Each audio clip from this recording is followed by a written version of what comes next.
Literature में Viking शब्द लोगों के लिए इस्तेमाल नहीं किया जाता।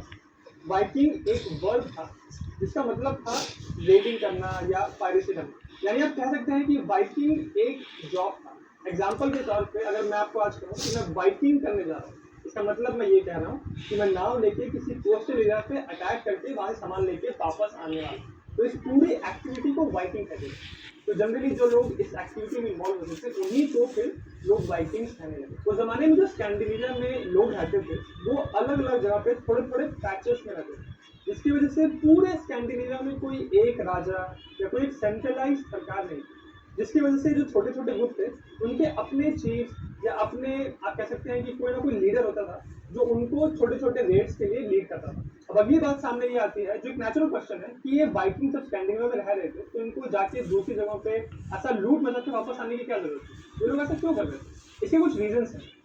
पहला रीजन ये है कि स्कैंडिनेविया एक बहुत ही ठंडा इलाका है। तो जो फैमिली वहाँ रहती थी जब उनकी पॉपुलेशन बढ़ने लगी तो उन्होंने महसूस किया कि उन्हीं जगहों पे रह के वो अपनी पूरी पॉपुलेशन को सस्टेन नहीं कर पाए। तो अपने परिवारों को चलाने के लिए उनको सामान की जरूरत थी और इसीलिए वो लोग कोस्टल टाउन्स को लूट के तुरंत वापस आते थे, वहाँ रहते नहीं। दूसरा रीजन ये है कि जो छोटे छोटे ग्रुप लोग रहते थे उनके जो सरदार होते थे चीफ, उन लोग को आपस में एक स्पर्धा हो गई कि हमको अपने ग्रुप को ज्यादा मजबूत बनाना है। तो इसकी वजह से उनको और मोटिवेशन मिला दूसरी जगहों पे हमला करने का।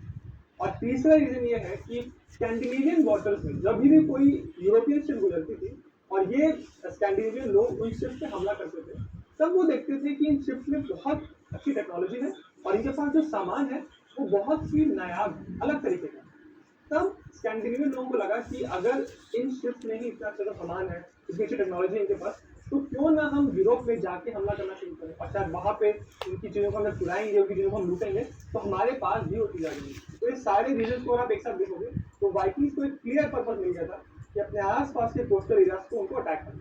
साल 793 में पहली बार वाइकिंग्स ने जो रेड की थी ब्रिटेन के ईस्ट की तरफ एक आइलैंड पे, उस रेड को पहली बड़ी वाइकिंग रेड मानी जाती है। और ये रेड उन्होंने एक मॉनेस्ट्री पे इसलिए की थी क्योंकि उन्होंने नोटिस किया था कि मॉनेस्ट्री पे बहुत सारा सामान होता है और वहाँ कुछ खास गार्ड होते नहीं। इसका रीजन ये था कि यूरोपियंस ब्रिटिश लोग ये समझते थे कि मॉनेस्ट्री तो एक धार्मिक जगह है और वहाँ पे कोई क्या ही हमला करेगा क्योंकि सब लोग भगवान के धर्म हैं और वाइकिंग्स के केस में ऐसा नहीं। वो इसलिए कि वाइकिंग्स क्रिश्चियन नहीं थे, तो उनके लिए ये मॉनेस्ट्री का कॉन्सेप्ट